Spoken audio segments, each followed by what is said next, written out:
ओम तव कथामृतं तप्त जीवनम कविभिरीडितं कल्मषापहं श्रवणमंगलं श्रीमदाततं भुवि गृह्णन्ति ये भूरिदा जनाः।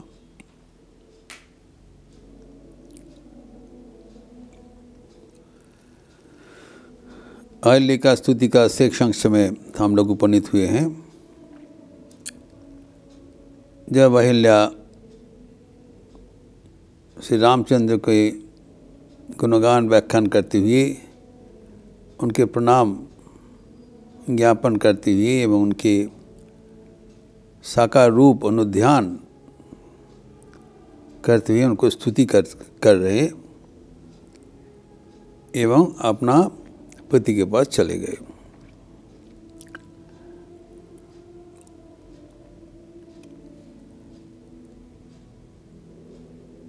स्तुत्यैवं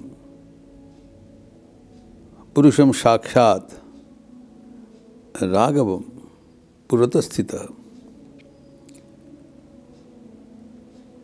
परिक्रम्य प्रणम्यासु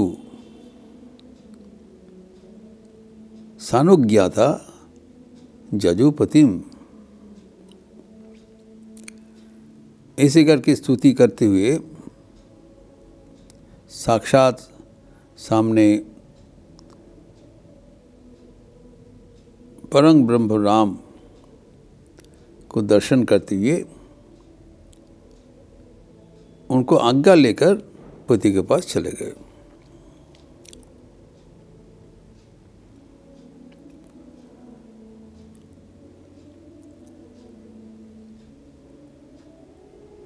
जो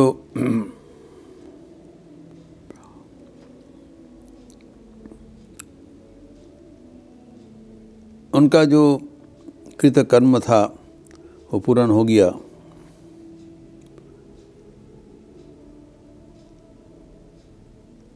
एवं उनके सामने भगवान रामचंद्र जी को प्रणाम ज्ञापन करते हुए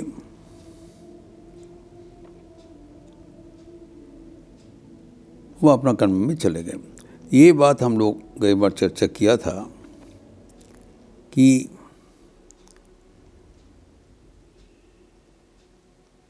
जो ईश्वर लाभ करने के बाद, ईश्वर की प्राप्ति के बाद हमें फिर क्या करना चाहिए। क्योंकि अहिल्या का तो अभी भगवान राम को दर्शन हो गया, उनका मुक्ति हो गया और उनको परिक्रमा करके प्रणाम करके जल्दी ही चले गए। लेकिन क्या किया, वो अपना जो कर्म जहाँ से वो जब उसका शार्प हुआ था उस समय में जो अवस्था था वही अवस्था में चले गए। इसको भी हम व्याख्यान करके बताया था कि ठाकुर का ये निर्देश है कि ये भी करो वो भी करो, भगवान का भी स्तुति करो, भगवान का कर्म भी करो। लेकिन जो मुक्ति लाभ के बाद, भगवान प्राप्ति के बाद क्या करना है, इसमें ठाकुर के एक सुंदर दृष्टांत है। श्री रामकृष्ण कहते हैं, अगर किसी को कोई अपराध से जेल हो गया, कैद में चले गए, कारागार में चले गए, आबद्ध है, जब उनका जेल का म्याद खत्म हो जाएगा, कारागार से मुक्त हो जाएगा, जेल से उसको मुक्ति मिलने के बाद वो क्या धीरे धीरे करके नाचते हैं, वो दूसरे कोई कर्म जुटा लेते हैं।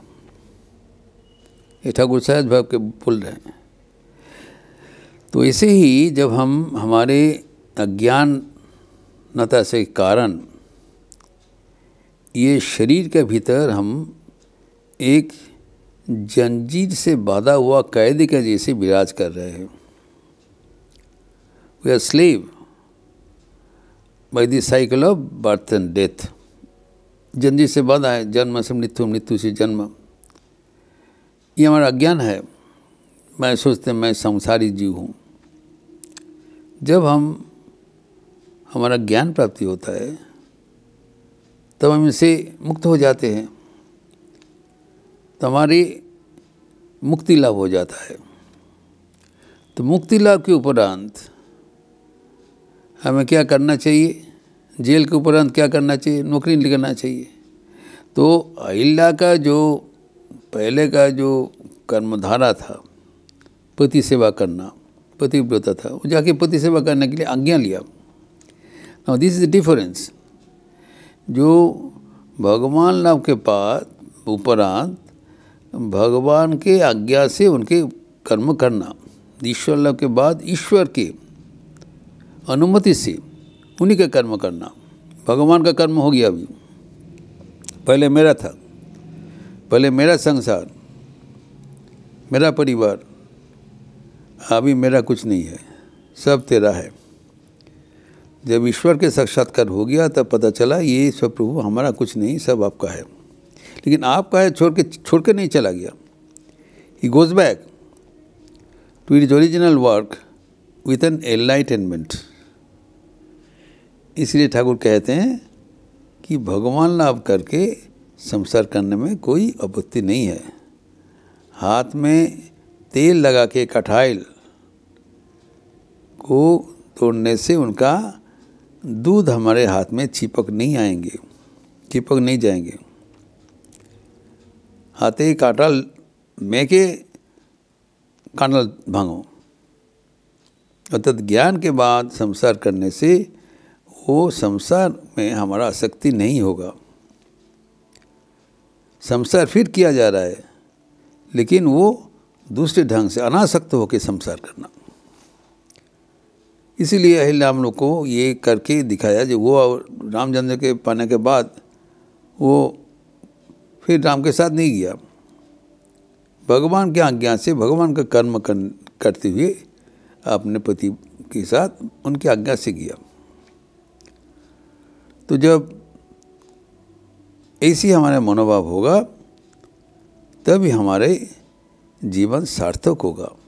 Then we got a meaning in staying in this world, thinking that it is his world and we are mere instruments. तो इसी जब स्तव पाठ हो गया, परवर्ती श्लोक में कहते हैं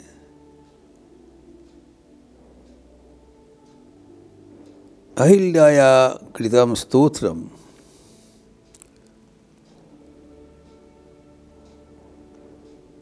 जब पठेत भक्ति संयुक्त। अहिल्याया कृतम स्तोत्रम जब पठेत भक्ति संयुक्त समुचित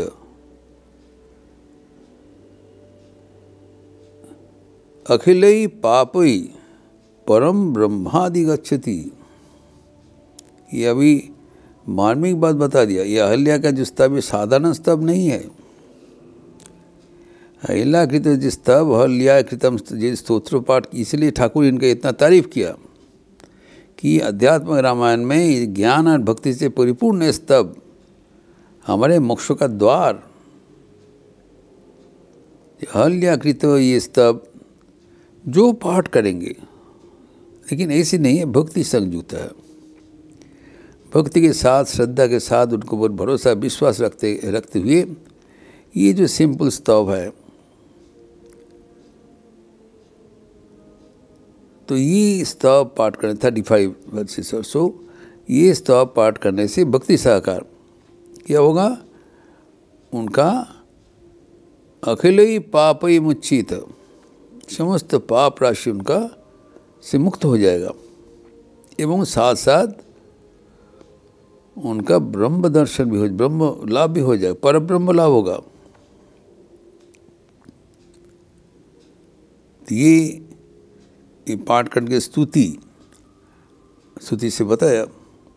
नाउ हम लोग सोचते हैं कि ये अतिरंजन है। एक स्तुति पाठ करने से कैसे हमारे सारा पाप खत्म हो जाएगा? जन्म जन्मांतर का जो पाप राशि है सिर्फ एक स्तोत्र पाठ करने से कैसे खत्म होगा? ये हमारा मन में संशय होता है। और न केवल पाप राशि खत्म होगा, ब्रह्म लाभ होगा, परब्रह्म पदम अधिगच्छति। इसको व्याख्यान की जरूरत है कि कैसे हो जाएगा, लेकिन हमें पहले थोड़ा समझना चाहिए कि अहल्य का स्तव हम जब पढ़े हैं, इसीलिए इतना समय देकर हम लोग पढ़े हैं, वो समझना चाहिए वो क्या बोला है। साधारण बात नहीं बोला। क्या अहिल्या इस स्तव के माध्यम में जो मैसेज दिया है वो परम ज्ञान का मैसेज दिया है। जो रामचंद्र केवल एक राजपुत्र नहीं है, ये अनंत असीम परमात्मा के एक रूप है। उन्होंने बताया कि आप स्वयं मायातीत होकर एक शरीर धारण करके विराजमान है। तो अहिल्या का जो स्तुति में रामचंद्र जी का विवरण हुआ है वो समझते हुए हमें पढ़ना चाहिए एवं भक्ति के साथ पढ़ना चाहिए। ये आपको राइडर दिया, ऐसे पढ़ने से नहीं होगा।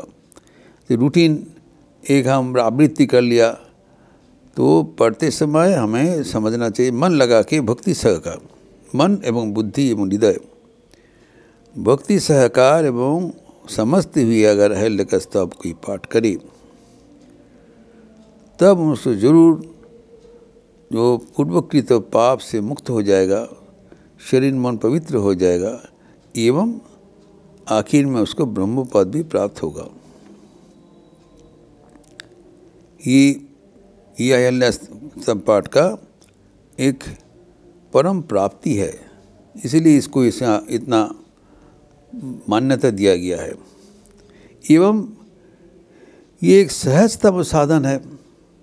ये तो स्तुति पाठ करना इतना कठिन कुछ नहीं है, और समझना भी हम लोग व्याख्यान करके देखा, जो बोला है कुछ कठिन चीज़, हाई फिलोसफी की कुछ बात नहीं है। सहज ढंग से बताया कि ये रामचंद्र जी के स्वरूप को प्रणाम किया एवं उनका साकार रूप ध्यान करने का भी मंत्र दे दिया, एवं ये पाठ करके वो अपना जो पूर्वकृत कर्म था, कर्म में she is resumed her work. पहले जैसे पोती सेवा करते तो वही पाठ करने, वही काम करने के लिए गया। सो ये जो हम सोचते हैं कि भगवान लाभ करने के बाद कुछ हमारा एक एलिवेशन होगा, कुछ अधिक कुछ हो जाएगा, ये ठाकुर कहते बिल्कुल नहीं। You go back to your original work but with a holistic approach, different look. जगत वैसे नहीं है। जगत पहले एक हमारे आसक्ति का आगार था, अब ये जगत हमारे भगवान का उपाय है। जो कहते जो सोचा धोखा टाटी सोई संगसन मजार कुटी, पहले धोखाधड़ी लगता था, अब ये मजाक का जगह बन जाएगा, क्योंकि वहाँ पर हम भगवान को पहचान लिया। संसार में आसक्त नहीं है, संसार में हमारा विरक्ति भी नहीं है, आसक्ति है ईश्वर में, अनुरक्ति है ईश्वर में, एवं संसार में ईश्वर को ही रूप से हम देखते हैं। और तभी भी एक चीज़ हमारे मन में आता है, ठीक है संसार में हो गया, लेकिन जो पूर्वकृत कर्म है, जो पाप राशि है, वो तो हमारे साथ जाएगा। पूर्वकृत पाप राशि कैसे खत्म हो गया, ठीक है हमारा दृष्टिभंगी बदल गया, संसार हम दूसरा ढंग से हम देखेंगे, लेकिन हमारे जन्म जन्मांतर का जो पाप राशि है वो कौन वहन करेगा? Have to bear the cross. तो कैसे होगा? और हमारा जब तक वो कर्म राशि खत्म नहीं होगा तब तक हमारी मुक्ति भी कैसे हो गया? ये दो प्रश्न रह जाता है। इसका निरसन, उत्तर, समाधान अगले दिन करेंगे। ओम शांति शांति शांति। हरि ओम तत्सत। श्री रामकृष्णार्पणमस्तु। अच्छे रहिए, स्वस्थ रहिए, आनंद में रहिए। नमस्कार।